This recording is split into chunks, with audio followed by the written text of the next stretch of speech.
মোচা রান্না করব। প্রথমে কড়াইয়ে তেল দিয়ে দেব।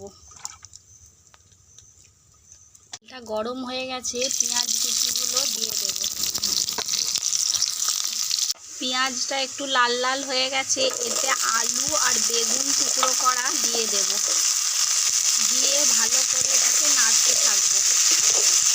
আলু বেগুনটা ভালো করে ভাজা হয়ে গেছে, এতে এবার নুন দিয়ে দেব, একটু লঙ্কা গুঁড়ো দিয়ে দেব আর একটু সামান্য হলদি গুঁড়ো দিয়ে দেব।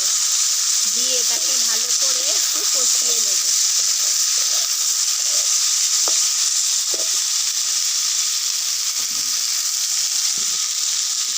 একটু করে জল দিয়ে কষিয়ে নেব।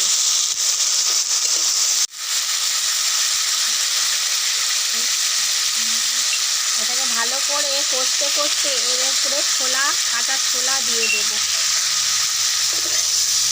আলু বেগুন আর ছোলাটা ভালো করে কষানো হয়ে গেছে, এতে এবার এই কুচানো মোচাটা দিয়ে দেব। এটা বিচে কলার মোচা, আমাদের গাছের মোচা। বিচে কলার মোচা খেতে খুব ভালো লাগে।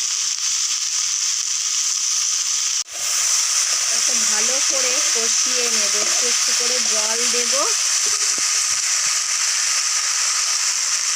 একটু একটু করে জল দিয়ে ভালো করে এটাকে কষিয়ে নেব।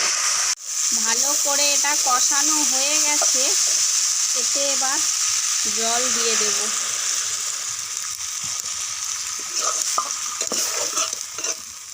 এটাকে এবার ভালো করে একটু সেদ্ধ হতে দেব, দিয়ে চাপা দিয়ে দেব। মোচা রান্নাটা এবার হয়ে গেছে। এবার নুনটা দেখে নামিয়ে নেব।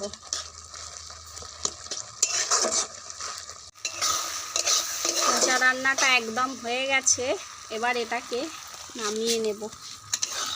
আপনারাও এইভাবে রান্না করে খেয়ে দেখবেন, খেতে খুব ভালো লাগবে।